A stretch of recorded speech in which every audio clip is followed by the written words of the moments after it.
rajulun asifun idza qama dzakal maqama baka fala yastati' falau amarta ghairahu qala thumma ughmiya alaihi fa afaq faqala muru bilalan falyu'adzin wa muru aba bakrin falyusalli bin nas fa inna kunna sawahib aw sawahibu yusuf qala fa umira bilalan fa adzan wa umira abu bakrin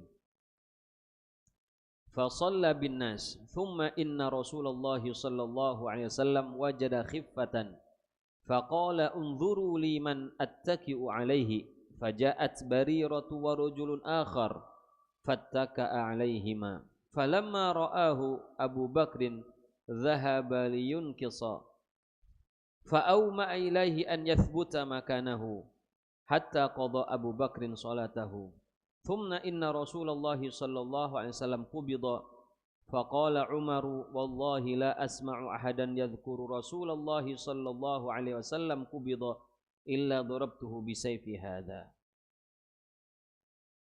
Dan ini masih ada panjang, saya terjemahkan dulu hadisnya karena cukup panjang hadis ini.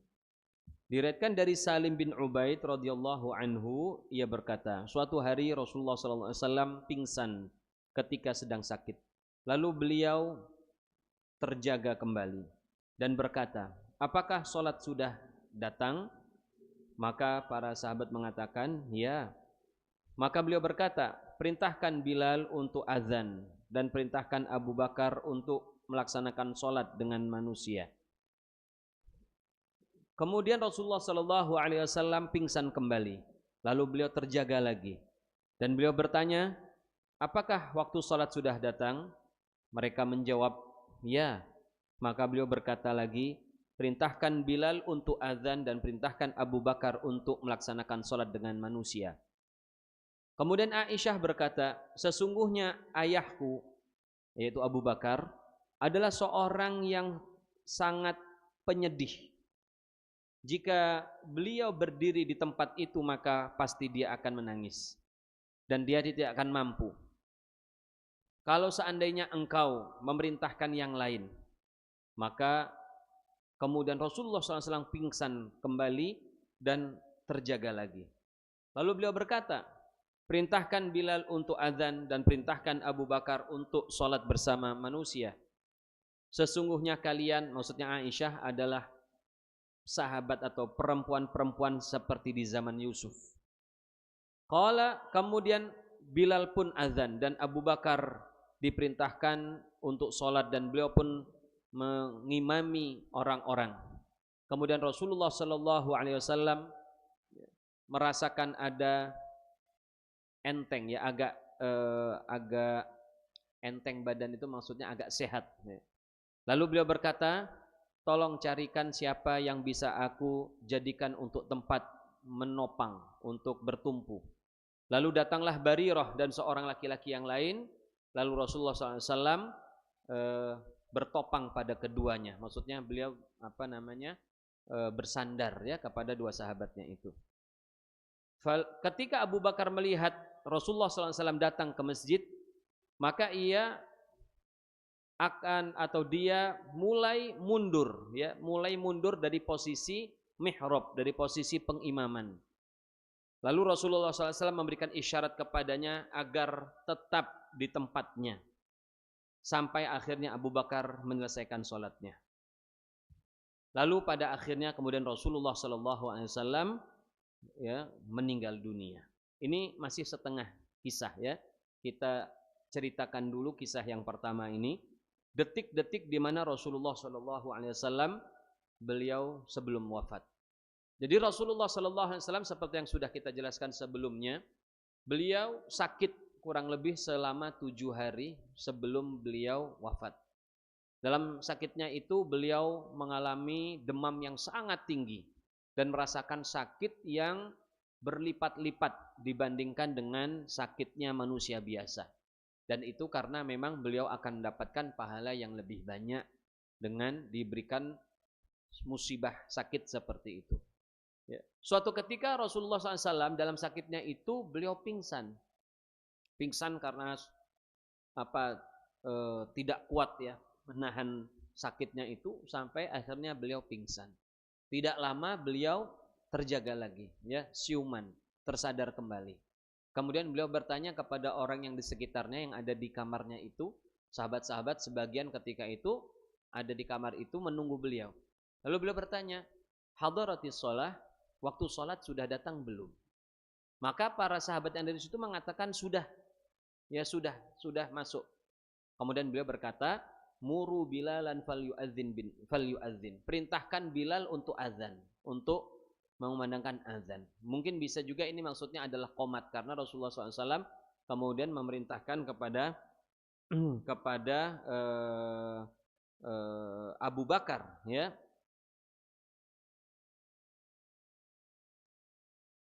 kepada Abu Bakar untuk melaksanakan sholat sebagai imam. Dan perintahkan Abu Bakar, kata Rasulullah SAW, untuk mengimami orang-orang. Ya. Setelah berkata demikian, tiba-tiba Rasulullah SAW pingsan kembali. Ya, jadi sampai beberapa terjadi, ya, Rasulullah itu pingsan beberapa kali. Saking penyakitnya yang begitu berat yang beliau rasakan. Ya. Beliau pingsan lagi, kemudian terjaga lagi, siuman lagi. Kembali beliau bertanya apa yang tadi ditanyakan. Waktu sholat sudah datang belum? Sudah, kata para sahabat. Kalau begitu suruh Bilal untuk azan, suruh Abu Bakar untuk mengimami manusia. Setelah berkata itu, ya, di situ kebetulan ada Sayyidatuna Aisyah, ya, yang memang di masa sakitnya Rasulullah, beliau itu dirawat di kamar Aisyah, ya. Jadi memang Rasulullah ketika sakit beliau minta izin kepada istri-istrinya yang lain yang mungkin mendapatkan bagian atau jatah di mana Rasulullah bermalam di rumah mereka. Rasulullah minta izin agar perawatan dirinya itu dilakukan di rumah Aisyah saja, ya. Nah, di situ ada Aisyah, maka Aisyah ketika mendengar Rasulullah SAW meminta Abu Bakar untuk mengimami orang-orang, ya, para sahabat yang lain, Aisyah sebagai anaknya ini kemudian berkata kepada Rasulullah, ya Rasulullah, inna abi rojulun asif. Ayahku itu orangnya suka mudah sedih, mudah menangis, ya. Idza qama dzakal maqama baka. Kalau beliau disuruh berdiri di posisimu itu, di tempat berdirinya imam, pasti dia itu akan menangis. Enggak kuat, ya, menahan ini. Ya. La yastati, dia tidak akan mampu. Kalau seandainya, kata Aisyah, ya Rasulullah, engkau perintahkan sahabat yang lain saja suruh jadi imam. Setelah mendengar perkataan Aisyah, Rasulullah pingsan lagi ketiga kalinya. Rasulullah SAW pingsan lagi ketiga kalinya. Subhanallah, kemudian beliau tersadar lagi. Ya. Juga beliau masih ingat masalah yang tadi tentang sholat. Ini yang luar biasanya, ya, teman-teman. Sampai 3 kali Rasulullah pingsan, 3 kali Rasulullah SAW mengingatkan sholat. Ini pelajaran penting, ya, pelajaran penting bahwa sholat ini adalah sebuah perintah yang sangat-sangat besar yang harus dijaga dengan semaksimal mungkin. Sampai Rasulullah SAW dalam keadaan sakit pun beliau masih ingat, ya, beliau masih merasa bertanggung jawab untuk melaksanakan sholat itu bersama sahabat-sahabatnya, meskipun beliau meminta Abu Bakar untuk menjadi imam, ya. Nah, ini mungkin bisa jadi contoh bagi kita, paling tidak penyemangat lah bagi kita kalau masih sehat. Kita harus jaga sholat kita, apalagi kalian, ya, yang masih muda-muda begini, jangan sia-siakan usia muda kalian. Hanya penyesalan nanti kalau kalian itu, ya, menyia-nyiakan masa muda. Khususnya mengenai sholat, ya, jaga sholat benar-benar. Sholat itu di zaman sekarang menjadi salah satu ibadah yang paling banyak ditinggalkan oleh umat Islam sendiri. Kalau anak muda tidak punya kemauan keras, tidak terjaga keimanannya dengan baik, tidak punya kesadaran yang tinggi, sekarang itu lebih cenderung tidak sholat. Betul tidak? Mungkin kalian rasakan sendiri ketika kalian masih SMP, sudah mulai balik, apalagi SMA. Berapa coba di antara teman-teman kalian yang sholat, yang rajin ke masjid, yang apalagi ngajak mau sholat? Berapa? Sekarang kalian juga kuliah. Berapa di antara mahasiswa-mahasiswa di kelas kalian itu, kalau sudah selesai materi dan sudah waktunya zuhur misalnya atau asar, lalu mereka cepat-cepat sholat dulu, ya, supaya tidak ketinggalan. Yang seperti itu kan sedikit, ya. Jadi ketika kita itu diberikan oleh Allah SWT sebuah nikmat keimanan, maka jaga baik-baik, ya. Jangan hanya akan ada penyesalan di masa tua. Sekarang banyak, ya, saya sering menyampaikan materi tentang sholat di majelis-majelis. Di sana banyak orang yang sudah tua-tua, ya, apalagi seperti sekarang bulan Rajab. Sering saya ingatkan tentang sholat dan tentang kewajibannya dan tentang keharusan kita mengqadha, mengganti hutang-hutang sholat kita di masa lalu. Mereka antara sedih dan bingung, ya, banyak yang sudah ditinggalkan. Tertawa kecut, ya Ustaz, Beb, alangkah banyaknya hutang saya ini selama ini, ya, bertahun-tahun tidak sholat. Ya, betapapun kita punya hutang ibadah, semua hutang itu tidak akan luput dari perhitungan Allah Subhanahu wa taala. Sekarang ini kita untuk melihat seorang muslim, seorang pemuda muslim, baik atau tidak, lihat saja sholatnya. Lihat saja bagaimana dia menjaga sholatnya. Ya, nggak usah yang panjang-panjang dulu lah. Nggak usah kita cerita mengenai oh anak ini rajin ngaji, rajin majelis, dekat dengan para ulama. Nggak usah cerita ke sana dulu lah. Kita lihat kalau ada anak muda sekarang yang sholatnya baik, menjaga baik, apalagi dia bisa berjamaah, itu sudah sangat-sangat lumayan untuk zaman sekarang. Meskipun di zaman Nabi itu yang paling rendah. Di zaman Nabi itu orang munafik saja, munafik itu kan orang yang pura-pura Islam. Dia itu orang kafir tapi pingin selamat, akhirnya pura-pura Islam. Orang munafik saja di zaman Nabi itu sholat. Munafik, orang kafir, sholat, pura-pura sholat maksudnya.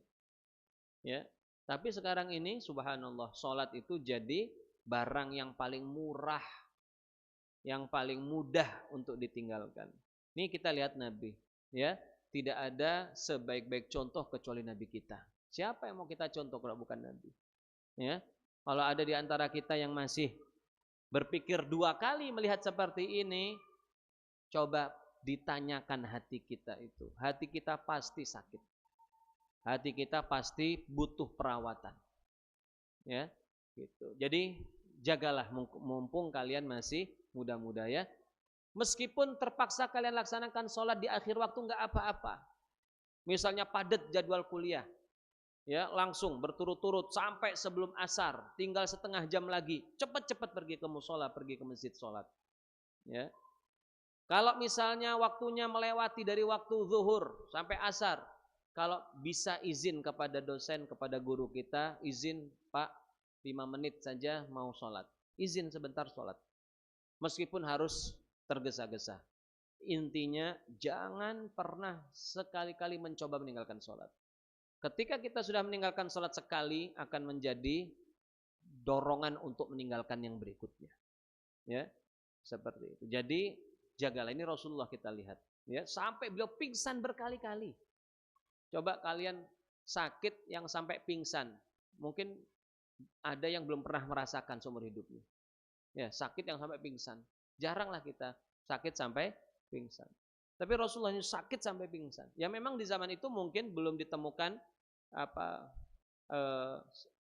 obat yang baik untuk segera meredam demam, ya, sehingga beliau parah. Tapi ya kenyataannya artinya apa yang beliau rasakan itu sangat berat. Sampai beratnya itu beliau sampai pingsan begitu. 3 kali. Pingsan, tersadar, pingsan, tersadar, pingsan, tersadar. Setiap kali tersadar yang diingat adalah sholat. Ya. Kemudian ketika pingsan yang ketiga kali dan beliau sadar, beliau berkata kepada sahabatnya, perintahkan Bilal untuk azan, perintahkan Abu Bakar untuk mengimami orang-orang. Lalu beliau melanjutkan, kalian ini wahai kaum perempuan, sawahibu Yusuf, seperti perempuan-perempuan di zaman Nabi Yusuf. Apa maksudnya? Ini kalimat kiasan. Perempuan-perempuan Nabi Yusuf itu menyembunyikan sesuatu, ya, atau menyampaikan sesuatu, tapi sesuatu yang disampaikan itu bukan tujuannya sebenarnya, tapi ada punya tujuan yang lain. Ya, punya tujuan yang lain.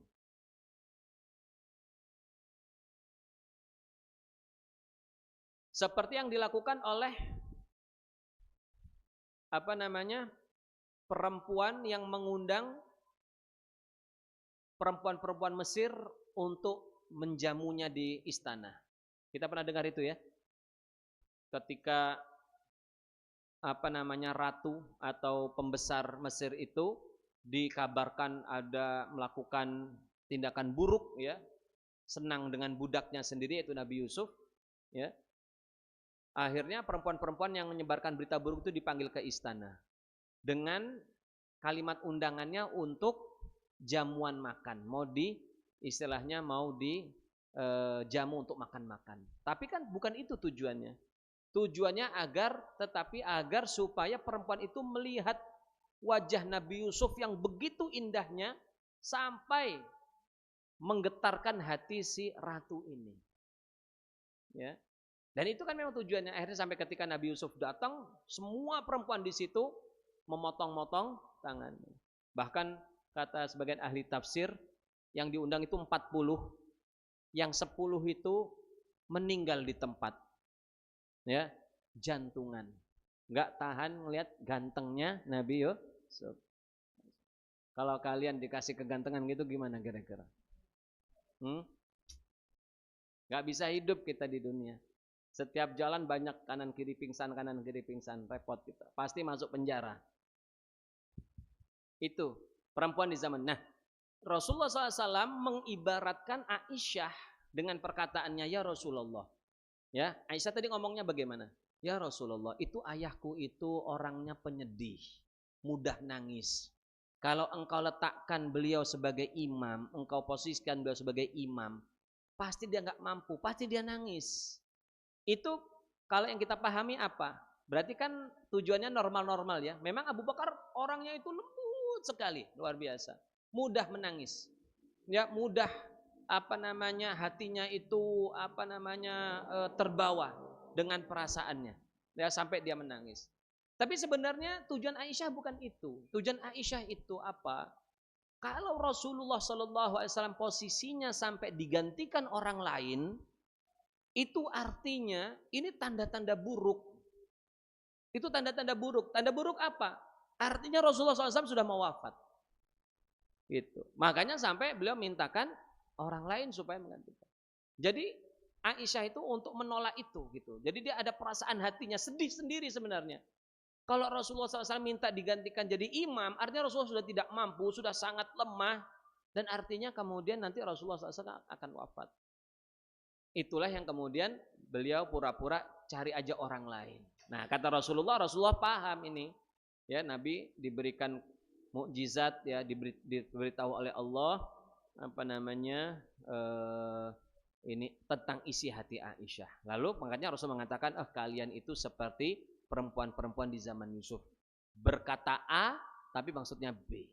Ya. Nah, sekarang itu perempuan itu itulah. Harus tahu dari sekarang. Ya, jadi jaga perasaan mereka.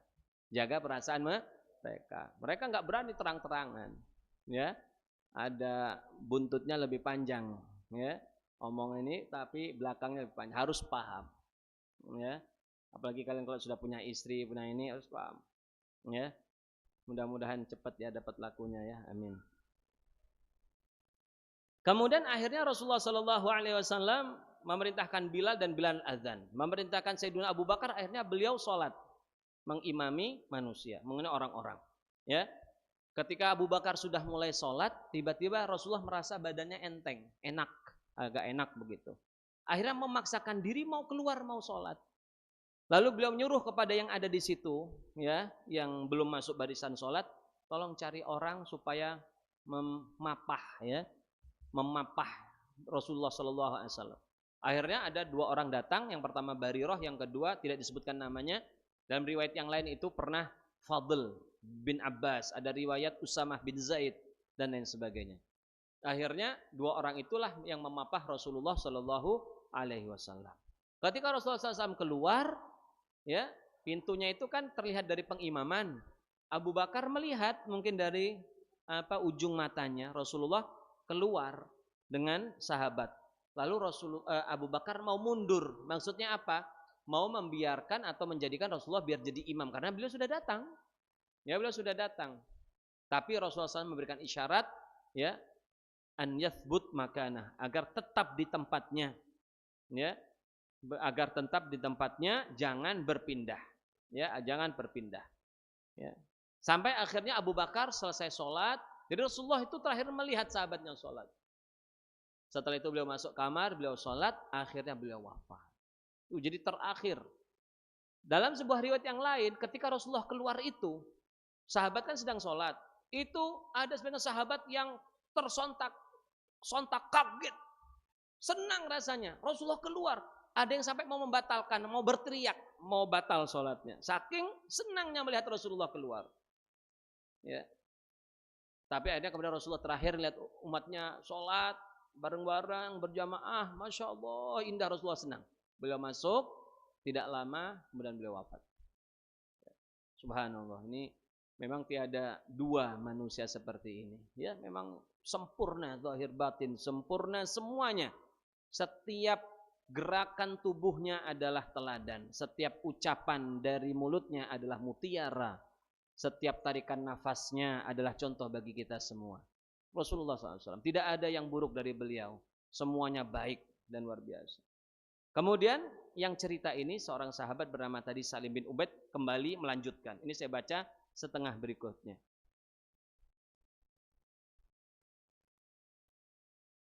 Faqala Umar wallahi la asma'u ahadan yadhkuru anna Rasulullah sallallahu alaihi wasallam qubida illa darabtuhu bisayfi hadha. Qala wa kana an-nasu ummiyin lam yakun fihim nabiyyun qablah. Fa amsaka an-nasu faqalu ya Salim intaliq ila sahibi Rasulillah sallallahu alaihi wasallam.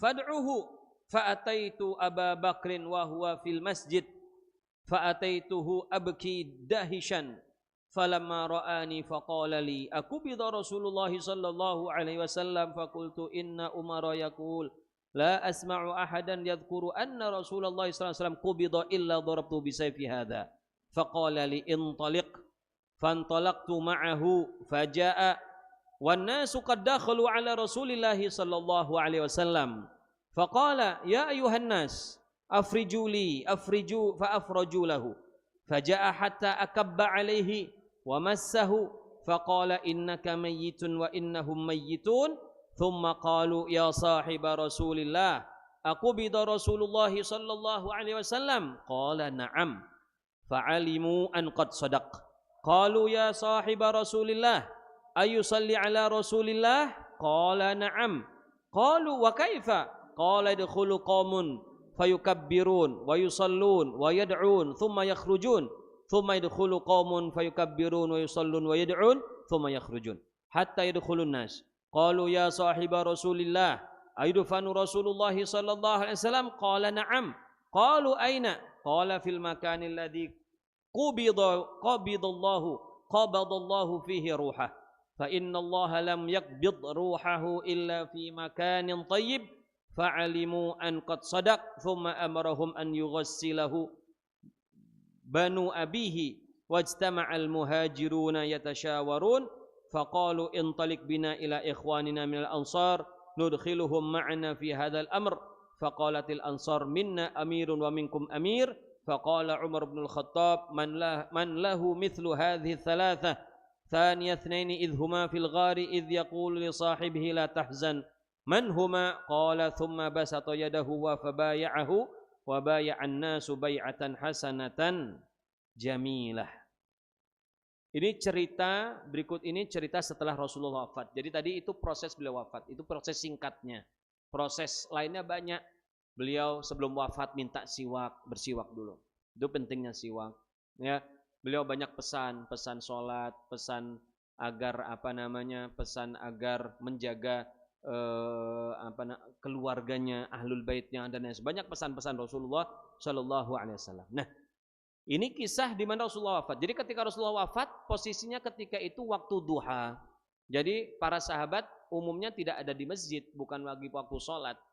Ya, lalu Rasulullah SAW wafat pada hari Senin waktu duha.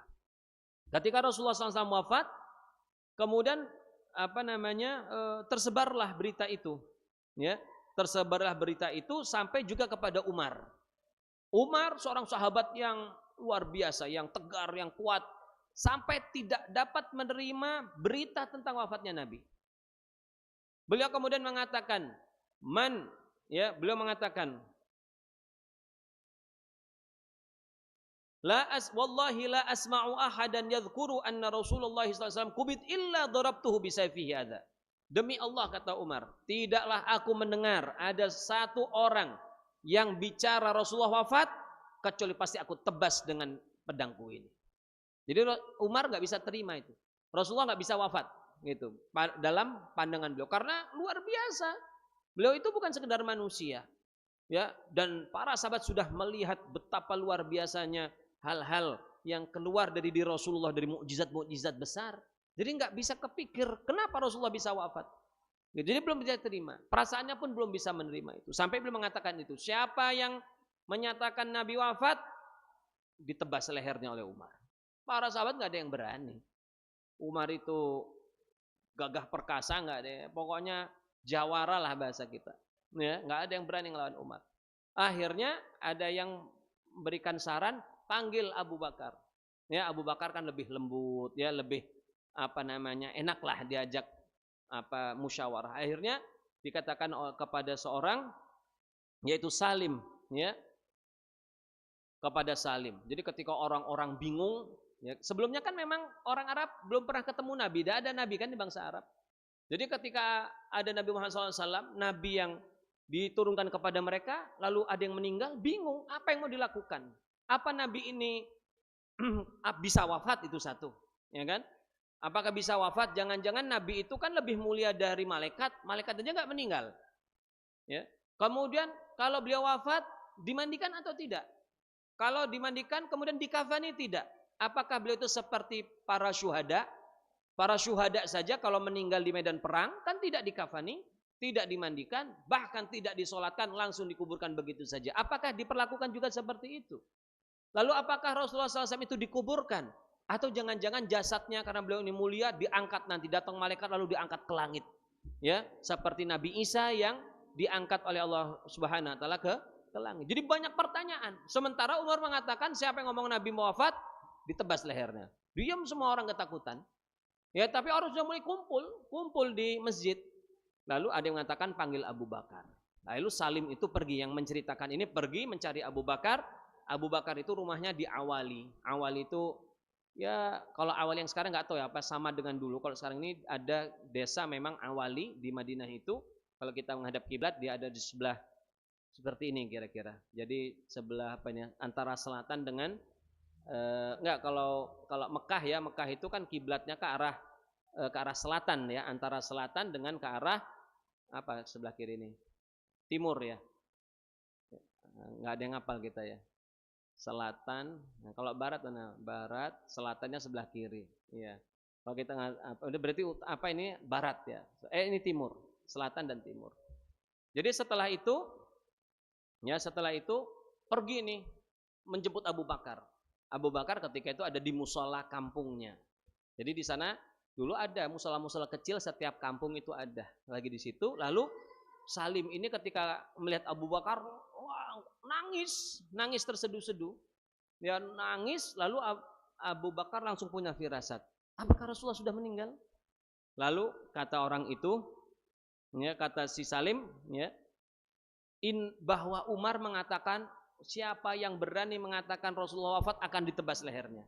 Jadi Salim ini nggak ngomong Rasulullah wafat. Nabi menceritakan perkataan Umar. Saya dengar Umar tadi ngomong di sana, siapa yang mengatakan Rasulullah wafat akan dibunuh oleh Umar.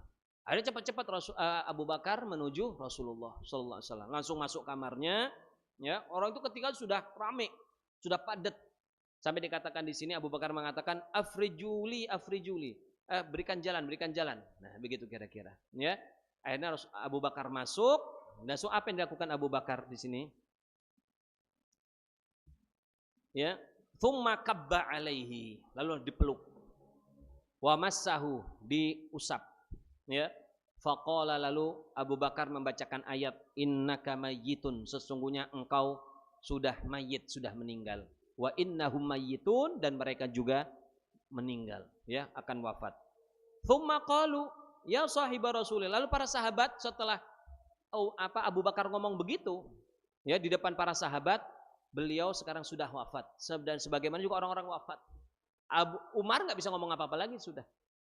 Ya, Umar kan sangat hormat sama Abu Bakar, nggak berani sama Abu Bakar. Jadi ketika Abu Bakar mengatakan Rasulullah wafat, semuanya diam, nggak ada yang berani. Akhirnya para sahabat mulai bertanya di sini. Pertanyaan pertama apa? Ya sahibah Rasulullah, wahai sahabatnya Rasulullah. Begitu apa gelarnya, ya? Karena Abu Bakar lah yang dulu menemani Rasulullah ketika di Gua Hira, sehingga disebut dalam Al-Quran sahib, teman, sahabat, ya, gitu. Wahai sahabat Rasulullah, apakah Rasulullah SAW benar-benar wafat? Lalu kata Nabi, ya wafat. Umar diam, ya. Fa'alimu an qad sadaq. Mereka yakin, ya, setelah mendengar itu yakin bahwa Abu Bakar ini nggak mungkin berdusta. Kemudian bertanya lagi, ya sahibah Rasulillah, ya wahai sahabat Rasulullah, apakah Rasulullah itu disolatkan juga? Lalu kata Abu Bakar, ya. Bagaimana menyolatkannya? Ya, bagaimana menyolatkannya?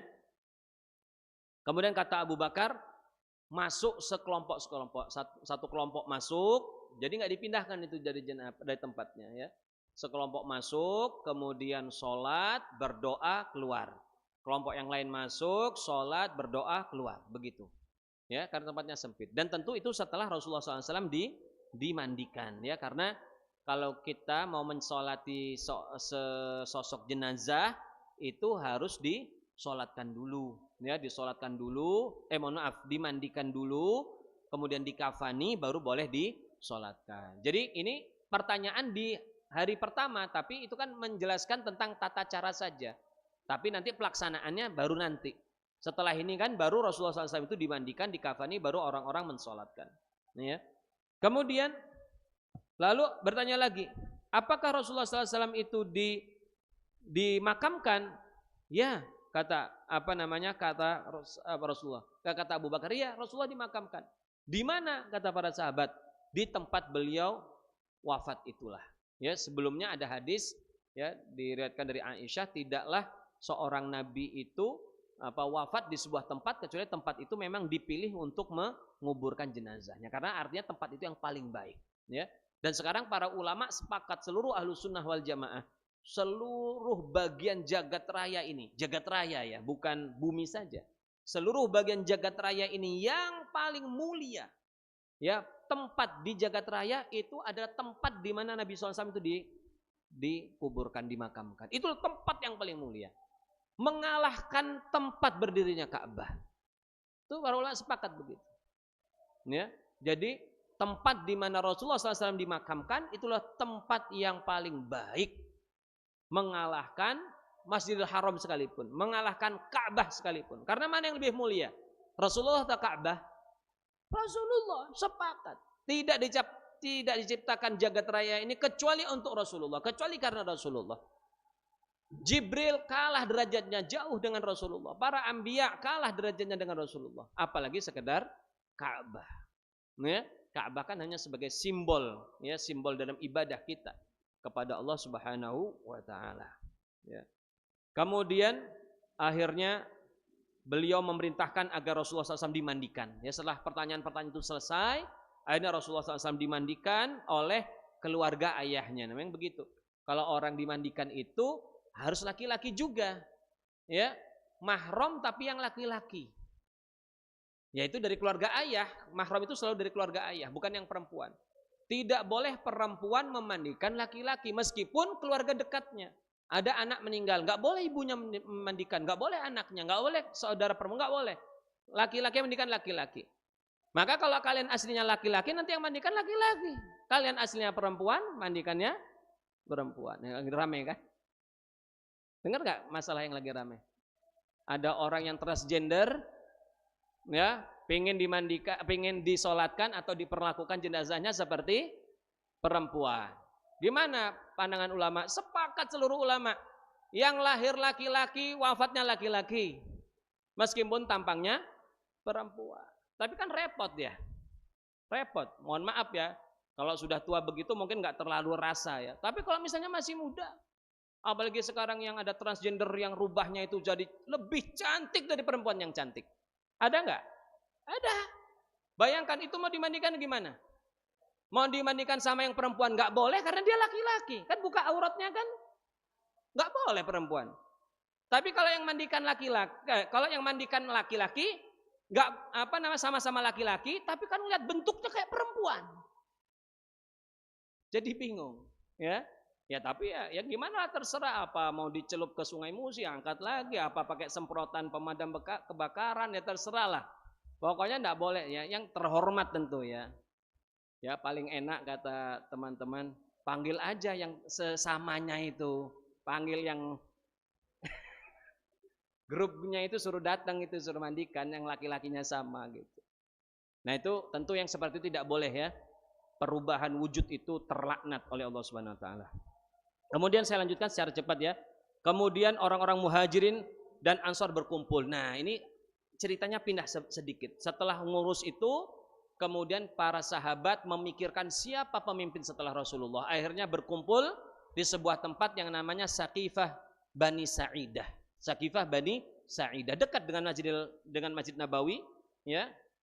Dekatlah, persis kalau sekarang di pintu ya, di pagar Masjid Nabawi sebelah kanan belakang, ujung belakang.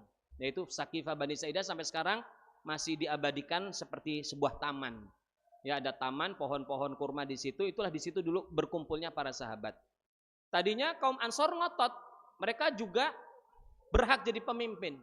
Karena itu tempat mereka. Rasulullah datang ke situ. Mereka sahibul wilayah lah, pemilik wilayahnya, ya. Tapi kata Ansor, ya, minkum amirun wa minna amirun wa minkum amir. Kita sama-sama bisa jadi pemimpin. Lalu Umar menengahi, coba kata Umar, secara singkat ya karena waktu kita ini, siapa sih yang lebih baik dari orang ini, maksudnya Abu Bakar. Siapa yang lebih baik dari Abu Bakar? Dia ini yang merupakan orang yang disebut, orang ketiga yang disebut dalam Al-Qur'an, tsaniyatnaini idhuma bil ghar. Mereka lah yang berdua bersama Nabi. Ketika keduanya itu ada di goa, maksudnya gua Thur, yaqulu li sahibihi la tahzan innallaha ma'ana. Jadi Rasulullah mengatakan kepada sahib. Jadi Abu Bakar itu disebut sahib, sahabat. Maka tidak ada yang lebih baik daripada Abu Bakar.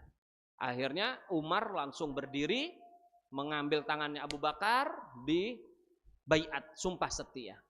Semuanya akhirnya ikut, ya, mengangkat secara aklamasi, secara kesepakatan bahwa Sayyiduna Abu Bakar diangkat menjadi seorang khalifah. Sekarang ini orang Syiah macam-macam. Hati-hati ya. Kalau ada yang meragu-ragukan kita khususnya, oh itu Abu Bakar ini ketika kemarin berapa hari yang lalu, katanya proses itu Ali seharusnya yang diangkat, macam-macam lah. Itu semua adalah propaganda dari kelompok Syiah, ya.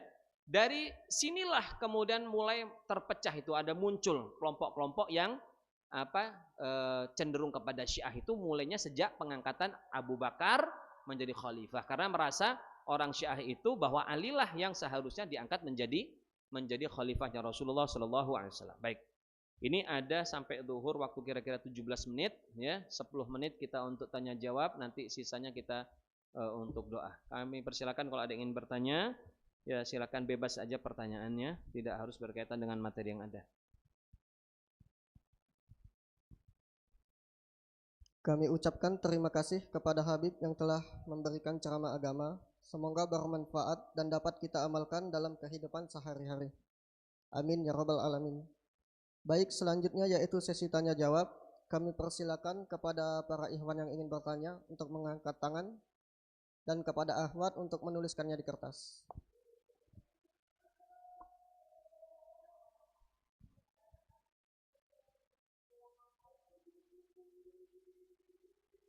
Ada pertanyaan?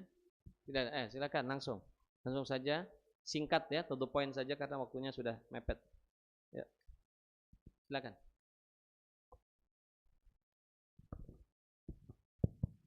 Assalamualaikum warahmatullahi wabarakatuh. Waalaikumsalam. Izin bertanya Habib, ini di luar dari tema. Ini kan kami alhamdulillah ada rezeki dari keluarga bahwasanya sedang membangun rumah. Nah, adat sekarang itu kalau kita membangun rumah kita harus memotong ayam dan darahnya itu dikelilingi di sekitar rumah. Nah, itu menurut pandangan Islam gimana Habib? Gimana cara kita melihat fenomena seperti itu di masyarakat. Sekian, wassalamualaikum warahmatullahi wabarakatuh. Waalaikumsalam warahmatullahi wabarakatuh.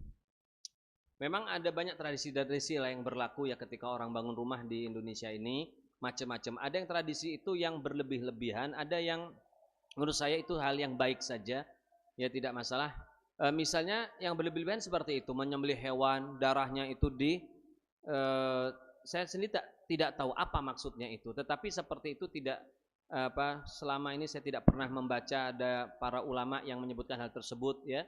Bahkan itu sesuatu yang buruk. Di Mesir dulu saya pernah lihat ada orang dan itu diingkari para ulama kalau berkurban ya di hari kurban, darahnya itu mereka ambil pakai telapak begini ya, lalu ditempel-tempel di dinding. Itu sesuatu yang dilarang oleh para ulama ya. Karena menyembelih itu sangat sakral ya, penyembelihan itu adalah sebuah ritual yang sakral. Kita harus hati-hati jangan sampai tercampur dengan niat-niat yang salah. Baiknya tidak usah. Kalau dia sekedar mau motong ayam untuk rasa syukur, mengungkapkan rasa senang, ya dipotong, dimasak, sudah dibagikan, kita makan bareng-bareng atau panggil tetangga, oke, nggak apa-apa, sebagai rasa syukur karena mau bangun rumah, mau minta tolong kepada Allah dimudahkan, nggak ada masalah. Ya, tapi kalau sampai di taruh-taruh itu kan itu sangat mengkhawatirkan ya, itu akan terjadi hal-hal yang hal-hal yang merusak daripada akidah kita ya. Wallahu a'lam. Jadi saya ini yang seperti itu patutnya tidak dilakukan. Wallahu a'lam. Ada lagi? Ya, silakan. Nih.